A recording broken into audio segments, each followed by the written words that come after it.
સ્વદર્શન છે કરવાનું છે. પ્રદર્શન જેટલું થાય એટલું આપણે કાલાવાલા જે કાંઈ કરવાનું એ તો કરવાનું, પણ એ અંદરથી બાહ્ય દેખાવથી દૂર રહેવું, અંદરથી ભાવ પ્રગટ થવો જોઈએ.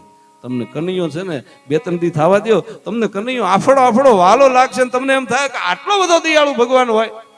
હે 4 દી જવા દો તમે કથામાં, એક વખત એને પ્રગટ થવા દો, પછી તમે કહો મને આવું છે તો ખરું હો કાંઈક કથામાં.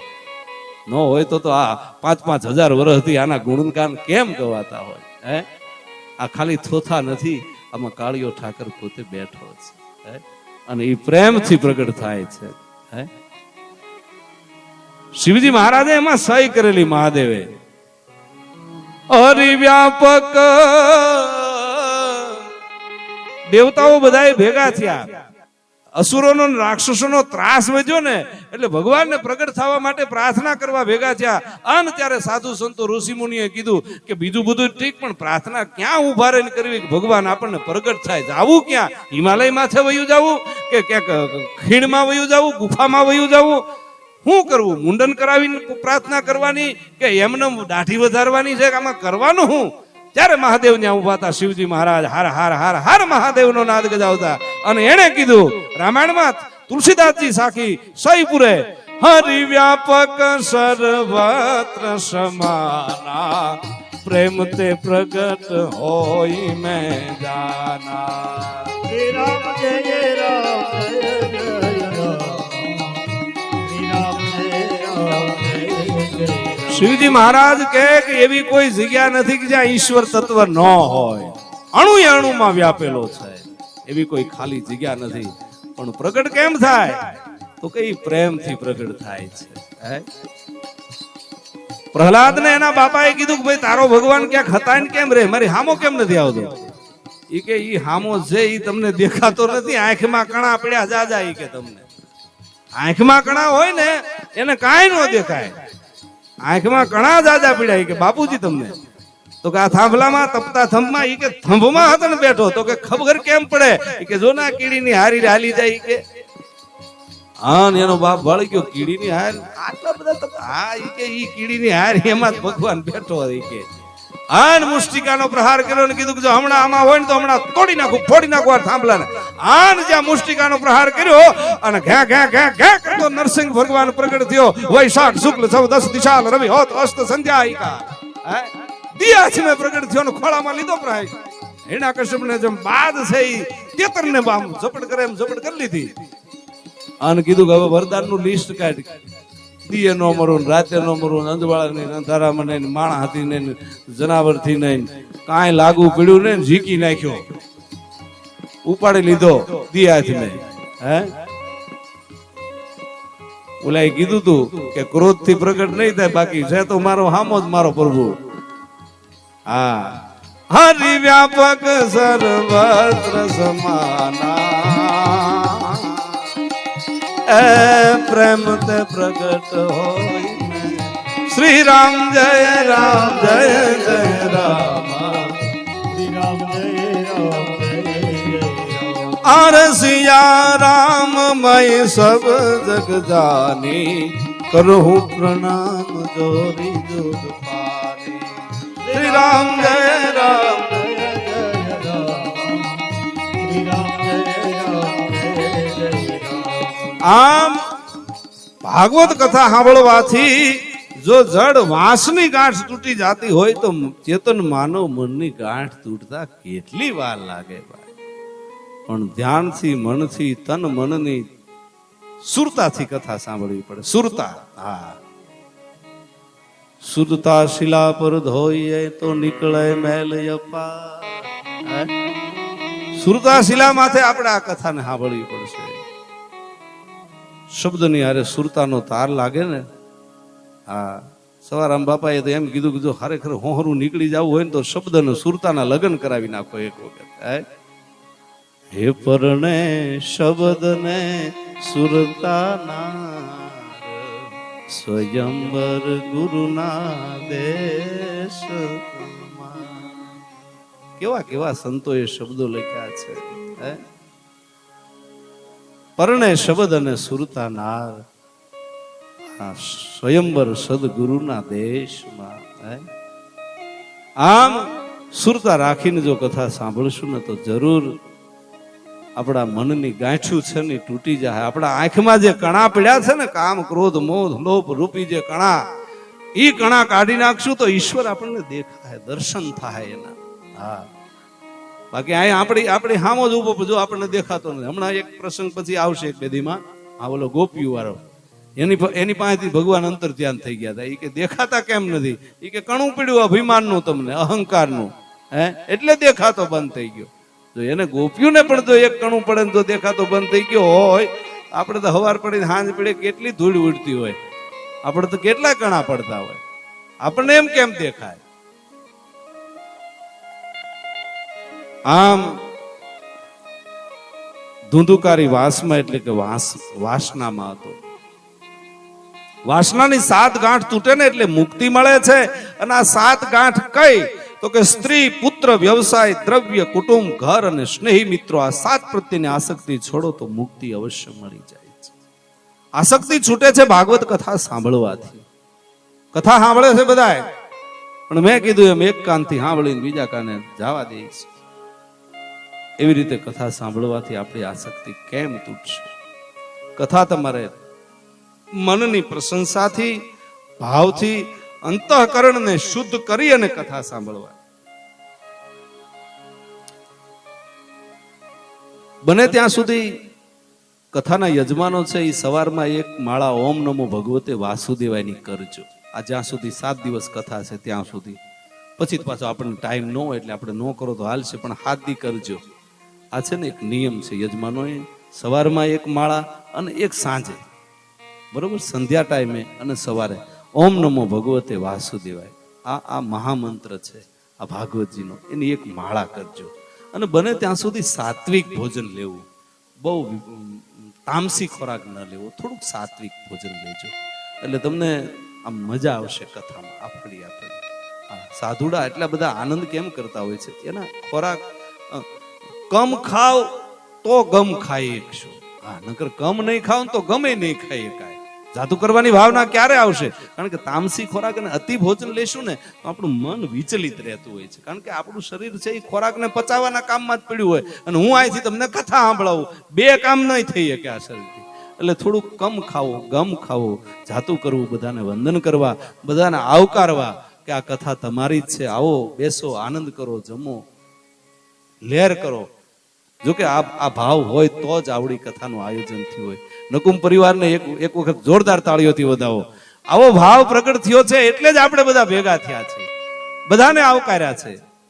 બધાનો આવકાર, બધાને સાથે રાખીને આયોજન લેવામાં આવ્યું છે. આ કોઈ એક વ્યક્તિની કથા નથી, આખા નકુમ પરિવાર અહીંયા વાડી વિસ્તારના બધા દ્વારા આયોજન, ખૂબ સરસ આયોજન, રાજી થવા એવું આયોજન.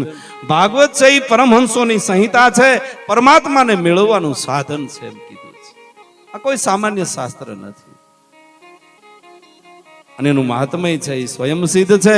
મેં મારી મતિ અનુસાર એનું વર્ણન કર્યું. અને આવો હવે આપણે સાંભળીએ ભાગવતજીના પ્રથમ સ્કંદની થોડી કથા હું લઈ લઉં.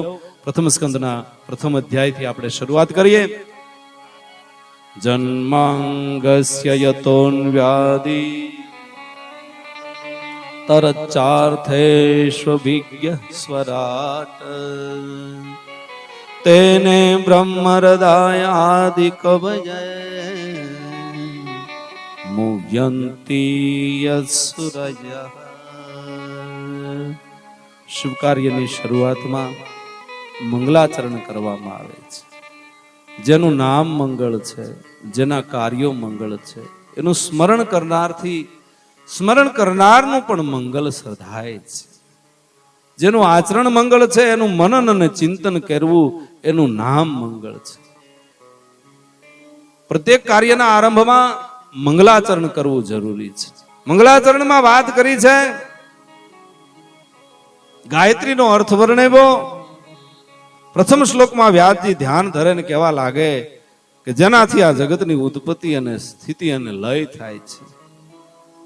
જેમ ઘડામાં માટી અને કુંડળમાં હોનું દેખાઈ રહ્યું છે, એમ આ જગતના ઉપાદાનના કારણ રૂપી જે ભગવાન છે, જે શુદ્ધ જ્ઞાન સ્વરૂપ અને સ્વયં પ્રકાશિત છે, જેણે અકળી એવા વેદનો બ્રહ્માજીના મનમાં વિસ્તાર કર્યો. પંચ મહાભૂતની સૃષ્ટિ, ઇન્દ્રિયોની અને દેવતાઓની સૃષ્ટિ જે અસત્ય હોવા છતાંય એની સત્તાથી સત્ય લાગે છે. જે ભૂત ભવિષ્ય અને વર્તમાનમાં સદાય વિદ્યમાન છે એવા પરમ સત્ય સ્વરૂપ પરમેશ્વરનું અમે નિરંતર ધ્યાન કરીએ છીએ. વ્યાસજી પરમ સત્ય સ્વરૂપ પરમાત્માનું ધ્યાન કરે, વંદન કરતા નથી પણ ધ્યાન ધરે છે. કથા સાંભળવાના સમગ્ર કાળ દરમિયાન આપણે પણ પરમાત્માનું ધ્યાન ધરતા રહેવાનું છે. પરમાત્માના સ્વરૂપને હૃદયમાં લાવી રસાનંદમાં ડૂબી જવાનું છે. વ્યાસજી ધ્યાન ધરે છે કોનું? તો કે સત્યમ પરમ ધીમહિ, સત્ય સ્વરૂપ પરમાત્મા છે એનું ધ્યાન ધરીએ છીએ. અને એનું ધ્યાન ધરવું એ જ ભક્તિ છે. ત્યારબાદ ઉત્તમ અધિકારી શ્રોતા અને વક્તાઓના લક્ષણો દર્શાવ્યા છે. બેયના લક્ષણ એક જ છે. દ્રઢ વિશ્વાસ, ભાગવતના શબ્દ અર્થ અને જ્ઞાન સહિત જેને જાણવા, જેનું રહસ્ય ખોલવું, સંપૂર્ણ શાસ્ત્ર ઉપર વિશ્વાસ રાખવો. અને પહેલા સ્કંદમાં વ્યાસજીએ ભક્તિ જીવ માત્રનો પરમ ધર્મ છે એમ કીધું છે. ભક્તિ છે એ માનવનો પરમ ધર્મ છે એમ કીધું છે. ભક્તિનું સ્વરૂપ કેવું હોય, એનું ફળ શું હોય સમજાવતા વ્યાસજી કહે છે, સવૈ પુંસા પરો ધર્મમ જ્ઞતો ભક્તિર્ધોક્ષજે અહેતુક્યા પ્રતિહતા યજાત્મા સંપ્રસિદ્ધતિ. વ્યાસજી કહે કે મનુષ્યનો પરમ ધર્મ ભક્તિ છે. દયા, અહિંસા, લોક સેવા એની જેમ ભક્તિ જીવનો દેહ ધર્મ નથી, ભક્તિ આત્માનો ધર્મ છે એમ કીધું છે. દયા રાખવી, અહિંસા, લોક સેવા, જીવ સેવા એની જેમ ભક્તિ દેહનો જીવનો દેહ ધર્મ નથી, પણ ભક્તિ આત્માનો ધર્મ છે એમ કીધું છે. જેમાંથી ઉત્પત્તિ એમાં જ લઈ અને એ ધ્યેયની પ્રાપ્તિ સુધી સર્જનહારની સેવા અર્થાત ભક્તિ કરવી અંશરૂપી જીવાત્માનો પરમ ધર્મ છે. ભક્તિ કરવાથી ભગવાન પ્રસન્ન થાય, પણ ભક્તિ અહેતુકી અને હેતુ રહિત હોવી જોઈએ. અહેતુકી ભક્તિ એટલે કોઈ પણ હેતુ વગરની ભક્તિ, નિષ્કામ ભક્તિ. જો હું પરીક્ષામાં પાસ થઈશું તો રોજ એક માળા કરીશ, આવી ભક્તિ હેતુ વાળી ભક્તિ છે. એક જણાએ તો શું કીધું ખબર? એ કે મારે મગફળી દર વીઘે 50 મણ થાય ને તો હું કે તમારા હનુમાનજીને કે હું દર શનિવારે એક પાવડું તેલ ચડાવે, એક પાવડું દર શનિવારે. જો મારા ખેતરમાં વીઘે 50 મણ મગફળી થાય, હનુમાન દાદા કે હું આટલી મગફળી તને દઉં, એ કહેતા હું ક્યાંક ખેડી અને પકાવીને પછી મોટો તેલનો કુંડ બનાવીને નાયા ન કરું, ધુબાકા ન મારું, તો તારા પાવડા તેલ હારું થઈને તને 50 મણ મગફળી દઉં. હાલી હું મળ્યો કે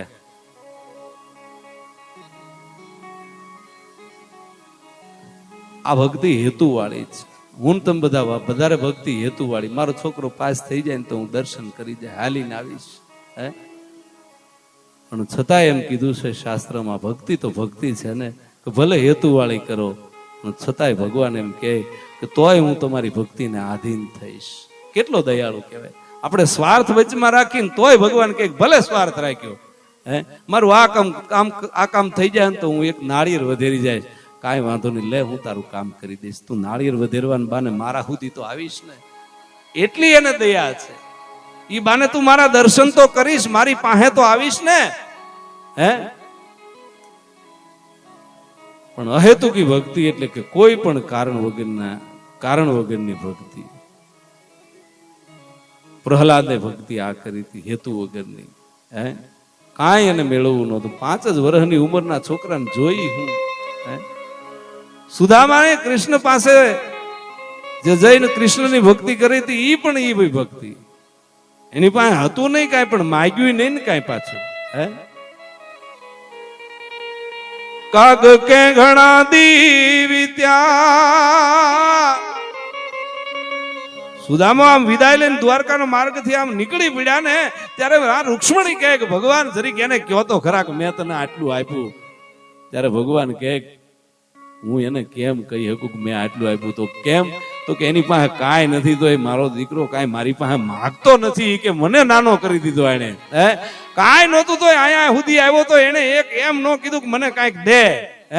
આંગણે આવેલ યાચક જો મોઢામાંથી આપો એમ ન કહી શકતો હોય તો હું કેવો દાતાર એવો મોટો, હું એને એમ કહું કે મેં આટલું આપ્યું છે, એ તો મારા કરતાંય મોટો નીકળ્યો. મારા કરતાંય મોટો નીકળ્યો કે મને અટાણ સુધી ખબર નહોતી કે આને કાંઈ નથી, નગર કેતું નું દઈ દીધું હોત, પણ આને મને એ ખબર ન પડવા દીધી કે મારી પાસે કાંઈ નથી. એટલે કાગ બાપુને લખવું પડ્યું, કાગ કે ઘણા દીવી ત્યાં હે વિદાય લીધી પર, પણ મોરારી ની પાસે કાંઈ નો માગ્યું રે. હે ધન ધન જેની એની ધારણા રે. અન સુદામોજી દ્વારિકા રે. હે દર્શન દીના નાથના રે. હું મારા હાથને ફેલાવું તો તારી પ્રભુતા દૂર નથી, પણ હું માગું અને તું આપ મને, ઈ વાત મને મંજૂર નથી. ભગવાને કીધું કે સુદામા આટલા બધા કાંટા વાગ્યા, પગમાં પગરખા, ઈ કે નથી નથી ને નથી. હોવા જોઈએ ને કે પહેરીને જ આવું. એક જણાએ એના બાપાને કીધું, છોકરા એક, બાપુજી મારા લગ્ન આજ આવી ગયા ને આજ તો વર વિવાહનું ટાણું છે ને બધાય જમવા આવે છે અને નવા લુગડાની જોડ લઈ દીધી, પહેરી લો ને. હવે મારે કાંઈ વારે નથી, હમણાં ગામના બધા આવશે, હવે તો લુગડા બદલાઈ નાખો. પણ મનનો મોટો માણસ ને એને એમ થઈ ગયું કે ભાઈ લુગડા હારા મોળા તમે પહેરો એ સારું, આમાં અમારે કાંઈ જરૂર ન હોય. અમુક માણસ મનના અંદરથી મોટા હોય ને એને કાંઈ મોટું દેખાવાની જરૂર જ ન હોય. એ મેલા હેલા લુગડા પહેર્યા હોય ને તો એ માલપા સમાજમાં આવે ને સભામાં એટલે ઊભા થઈ જાય 5 જણા, આવો ફલાણા બાપા આવ્યા ફલાણા, કારણ કે ક્યાંક હળગતું હોય ત્યાં ઓલવું હોય એને. હા, અને ઓલો કદાચ ઈસ્ત્રી ટાટ કપડા પહેરીને મોટી ગાડી લઈને ઇનોવા લઈને આવે ને, ધડુમ થઈને બંધ કરે દરવાજા, ભાવે ન પૂછે કોઈ. હા, એવું કે જો ઊભું વાહડું પાણા બધાડ્યા કે આને ક્યાંય હારા હાટો નથી રહેવા દીધા, કોઈ બોલાવે નહીં. અને ઓલા મેલા લુગડા વાળો હોય તો કે આવો કાકા આવો, અહીંયા આવો, અહીંયા આવો, આ કાકા આવ્યા જો આવ્યા. એને માન મળે. દુનિયા છે ને એ તો હરીશો છે. હા, તરત ખબર પડી જાય. હારા લુગડા પહેરે કાંઈ ન વળે. પરબની જગ્યામાં આમાં હોહરવો ક્યાં નીકળું એ જ પાછી ખબર ન રહે મને. જો હમણાં આમ ઓલા છોકરાએ કીધું, બાપુજી લુગડા નવી જોડી લઈ આવ્યો છું. એ કે મને અહીંયા આખું ગામ ઓળખે, કેના કેના લીધા ઈ ખબર અમુક ને. રહેવા દે ને ભાઈ, તારી જાનમાં આવું તો ન્યા જઈને પહેરી લે તમ તારે, હાલ ને તારે પહેરાવા છે ને આયા કે બધું આખું ગામ ઓળખે, કે મને બધી ખબર છે આ કઈ રીતે બધું ગોઠવું તારું. ઈ આયા મારે લુગડા નથી બદલાવાય કે જાનમાં, બીજે દી જાન ગઈ. હાન બધા તૈયાર થાય ને વરઘોડા ની તૈયારી ધડમડાટી બોલે ને છોકરાએ સફારી ઓલી શું કહેવાય પહેર્યું, સુરવાળ બુરવાળ ને જમાવટ માથે પાઘડી ને બધું કમ્પ્લીટ, બધા છોકરાઓ બધા તૈયાર થાય. ત્યાં બાપા નીકળ્યા. આમ બાપા વરાજો ભાળી ગયો, એ બાપા લુગડા નથી બદલાવ્યા. એ કે મને આયા ક્યાં કોઈ ઓળખે, ઈ કે આયા કોઈ ઓળખતું નથી. આ કેનો બાપો કોને ખબર, રહેવા દે ને ભાઈ. ઈ પડી મૂકીને તું ઘોડે સેડ એટલે હમણાં બધું કમ્પ્લીટ થઈ જાય, સમજો. મારે હવારે કેને હિસાબ દેવા ઈ લપાલે આ મગજમાં, તું લુગડા બદલાવાની ક્યાં. પણ મનના બહુ મોટા હોય હો આવા માણસો. હા, મેં તો જોયા છે દાખલા. વ્યવસ્થા નહોતી, કાંઈ નહોતું, પણ ભાવ સાચો હોય ને એટલે ભગવાન આવાના કાર્ય ઉકેલી જાય. આવી કથા સાંભળીને એક વસ્તુ જરૂર કરજો તમે, બીજું કાંઈ ન થાય ને તો આવો કોઈક મોળો હોળો માણા હોય, ઘરે પ્રસંગ આવી ગયો હોય અને થોડોક મેળ ન હોય ને તો જરીક એને ફોન કરી દેજો કે મૂંઝાતો નહીં, હું બેઠો છું. તમારો આકલો છે ને હામા માણાનું કાર્ય કરી દે અને મારો ભગવાન રાજી થાય હો. હા, તમે એટલું ખાલી કહી દો ને કે ભાઈ મોટા મૂંઝાતો નહીં, હું બેઠો. તમ તારે પૈસાની જરૂર નહીં પડે એને, પણ તમારો આકલો એને કહી દીધું ને મારો ભાઈ બેઠો એટલે ઉપાધિ નહીં, એ આકલો એનો પ્રસંગ ઉકેલી દે. આવી કથા સાંભળીને આવું થોડું કરજો. બીજું કઈ ચોપડા ને તકતિયું ક્યાંય ન લગાડાય, મોટા દાન ન દેવાય કઈ જરૂર નથી. એ કઈ ભગવાનના ચોપડામાં લખાતા નહીં. તકતિયું વાળાનું પૂરું, એને સોકડા જ મારે ભગવાન. મોટા મોટા બોર્ડમાં જેના નામ આવ્યા ને એ ક્યાંય કઈ આવતા જ નથી ક્યાંય. એ બધું ખોટું છે, ફેલ. આ તો કોકને ખબર વિનાની ફી ભરી દીધી હોય, છોકરું કોઈક હોશિયાર હોય અને ખબર પડે કે મારા ભાઈ દીકરો હોશિયાર છે અને થોડુંક બોલવાનું હમણાં બંધ છે, પણ આ વાહેલા બાવણેથી જઈને ઓલાને કહી દીધું હોય કે ભાઈ કેટલી ફી ઓલા છોકરાને કોઈ કહેતો નહીં, લઈને ભરી દઉં, એમ ભરી દીધી હોય ને એનું નામ સોપડે ચડી જાય, એમાં કાંઈ ઘટે નહીં. પછી તમારો છોકરો હોશિયાર જ થાય, એને પછી ક્યાંય ટ્યુશન ન કરાવવું પડે. હે, કોકના છોકરાની ફી ભરી દો ને તમારો છોકરો હોશિયાર ન થાય મને કહેજો, ખબર વિના દઈ દેવાય. ઈ આ કથા છે, ઈ કથાનું પરિણામ છે. આવું કરજો. આ વાતું છે ઝીણિયું જેમ લોઢા કાપે સીણિયું. આ વાતું છે ઝીણિયું. આવી આવી ઝીણી ઝીણી વાતું આ વસ્તુ કરવાની છે આપણે, તો આ કથા આપણે સાંભળી બરોબર છે. હેતુ વગરની ભક્તિ કરી હતી ગોપીઓએ, અદ્ભુત. મેળવવા જેવા બે ભક્તિ ફળ છે. એક નિજ સ્વરૂપનું જ્ઞાન, કે ખરેખર હમણાં કડી આવીને હતો તું ક્યાં અને જવાનો છો ક્યાં. બે વસ્તુ, કે હું કોણ છું એની એક ઓળખાણ થઈ જાય. મારું નામ છે હું છું, કે ખરેખર એક વસ્તુ ખાસ ધ્યાન રાખજો, તમારે બીજું કાંઈ કરવાની જરૂર નથી. એક વસ્તુ ખાસ, કે હું છું કોણ એ તમે ગોતો. તમે જેટલાથી જડે ને ત્યાં સુધી પેલા ઈ ગોતો. તમે પેલા ઈ જ નક્કી કરી લ્યો ખરેખર હું શું કોણ. તમે અરીસામાં ઉભા રહીને તમે પોતાને પૂછો કે હું શું કોણ. ધીરે ધીરે ધીરે ધીરે ક્યાંક અંજવાળું થાય, જોજો તમે. જો ભગવાનની કૃપા હોય, ગુરુ મહારાજની કૃપા હોય, માવતરની કૃપા હોય, તો ક્યાંક થોડુંક અંજવાળું થાય કે ખરેખર હું છું કોણ. મારું નામ જે છે એ હું છું. હે જી તું તો આપે છો આતમ રામ પ્રાણી રે, વિના રે ખબર હાલે ખોળ તો. એ મૃગલો મોયો માયા કેરી ઝાડ રે, મોહ પછેડો માથે.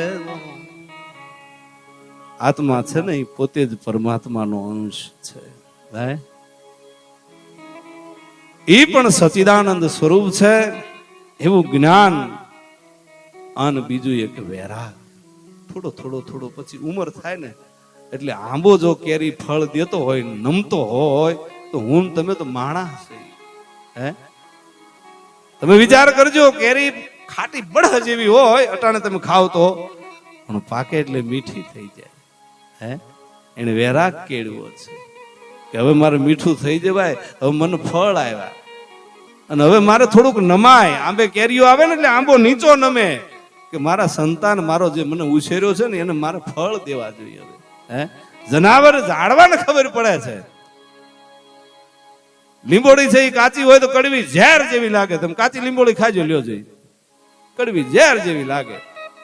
આ એક વાત કહું, ચૈત્ર મહિનો હાલે, અટાણા લીમડાના પાંદડા ને મોર તમે અઠવાડિયું ખાવ ને તો 12 મહિના તાવ નહીં આવે. આ વચમાં નાનકડી એક બીજી વાત કરી દઉં.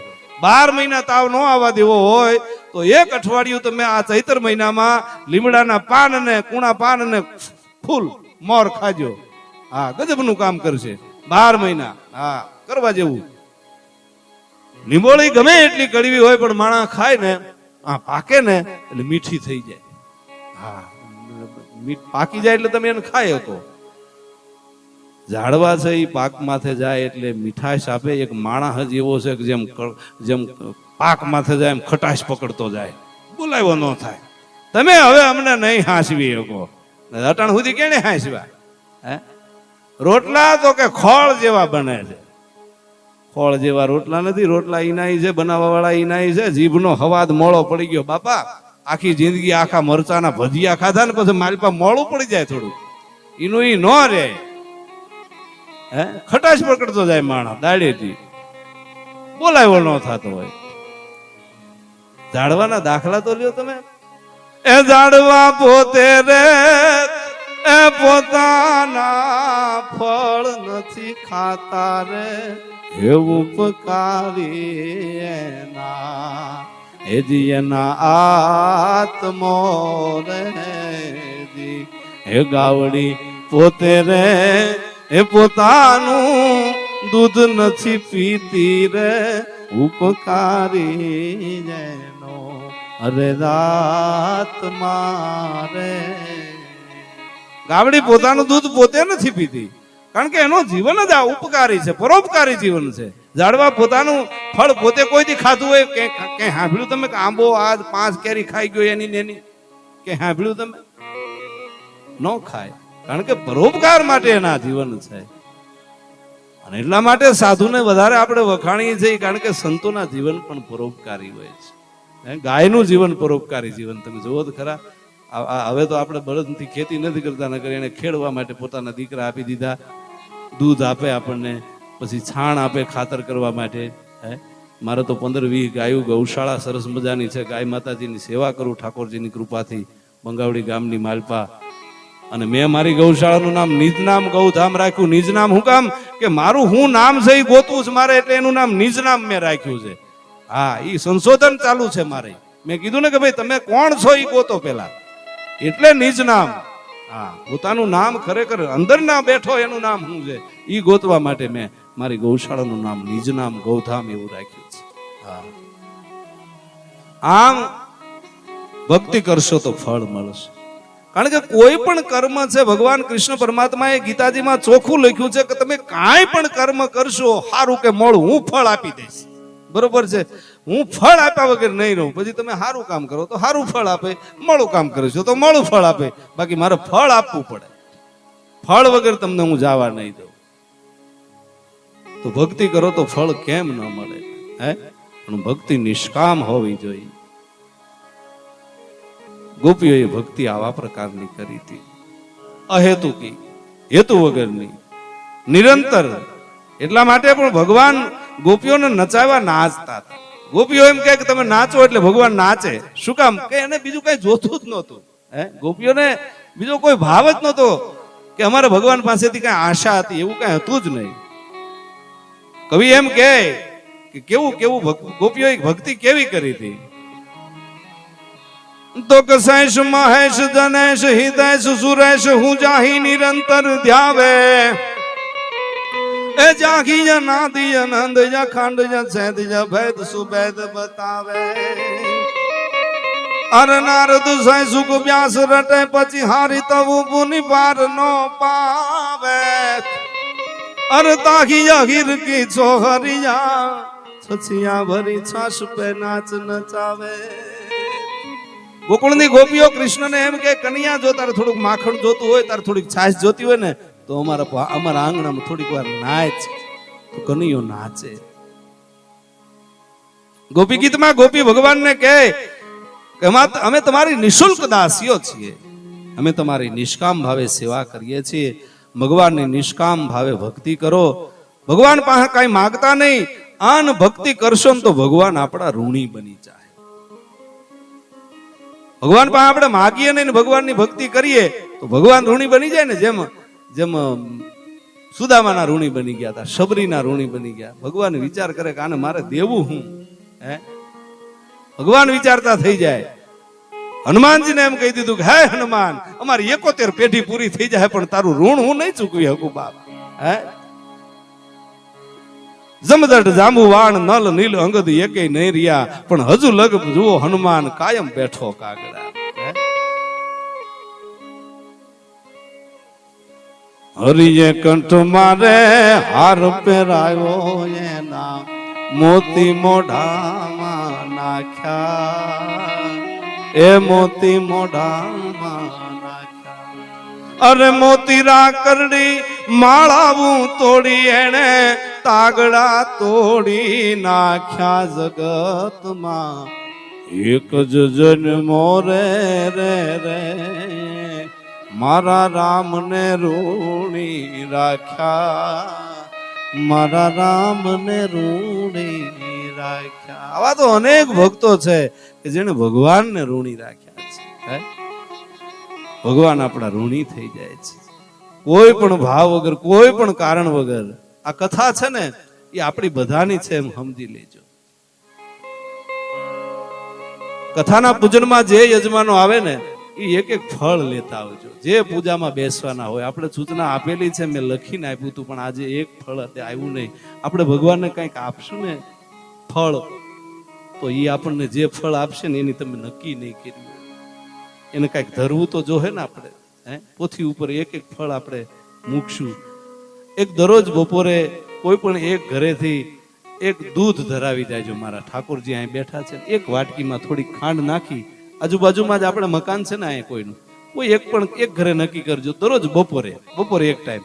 સાંજે તો આપણે અહીંયા કથા પૂરી થાય એટલે ઠાકર થાળી ગાવા વેણના વાજા જાગો જશોદાના દાજા વેણના. એટલું કઈક નાનકડું ભગવાનનું કીર્તન ગાયને તમે આમ ભગવાનને જગાડજો એટલે ભગવાન જાગી અને રાજી થાય. એ શાલ હકેલી અને આ ટેબલ છે ને એની નીચે અહીંયા જગ્યા છે, આની નીચે પાછી મૂકી દેવાની, બરોબર છે. વળી પાછું એમ થાય કે હવે ભગવાનને પોઢાડવાનો ટાઈમ થઈ ગયો, તડકો તપતો જાય ને હવે ઠાકોરજીને હુઈ જવું છે એટલે દૂધ બૂધ ધરાવીને વળી પાછા ભગવાનને હુરાવી દેવાના.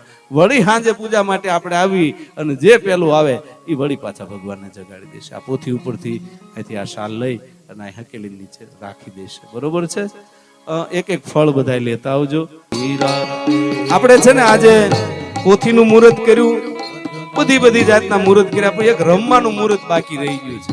એક ઈ કરી નાખો, હાલો એક નાનો એવો આપણે રાસ કરાવી નાખીએ એટલે મુહૂર્ત થઈ જાય આપણે, બરોબર છે.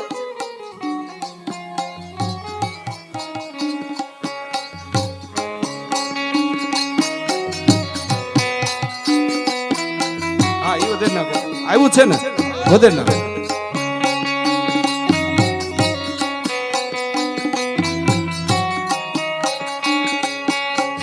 શ્રી રાધે જય જય રાધે, શ્રી રાધે જય હે રાધે, શ્રી રાધે ગોવિંદ ભજ મન, શ્રી રાધે રાધે,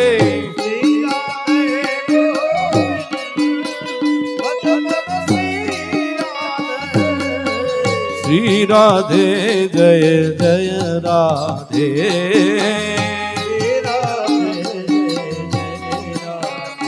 રાધે શ્રી રાધે ગોવિંદ ભજ મન, શ્રી રાધે રાધે,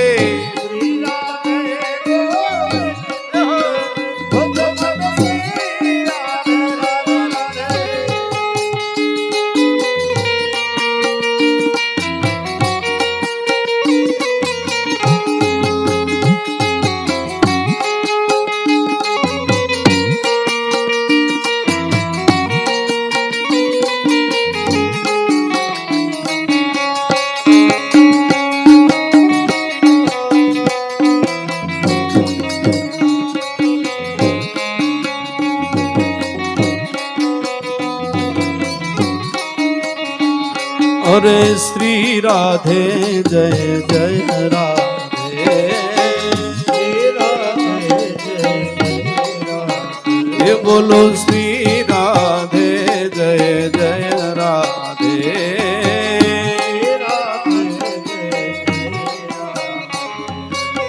શ્રી રાધે ગોવિંદ ભજ મન, શ્રી રાધે રાધે,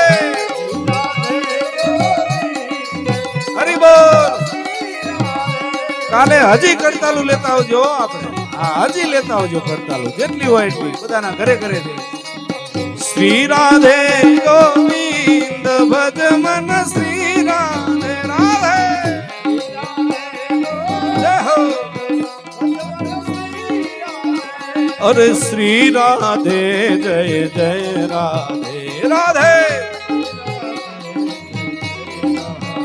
રાધે, શ્રી રાધે ગોવિંદ ભજ મન, શ્રી રાધે રાધે,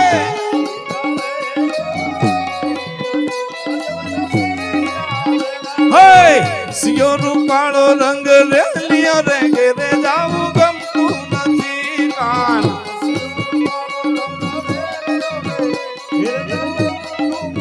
હે કાન રસિયો રૂપાળો રંગ રે લિયો રે ઘેરે જાવું ગમતું નથી.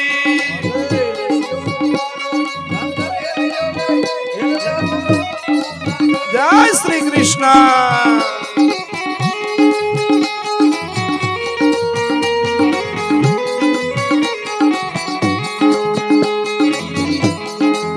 રાધે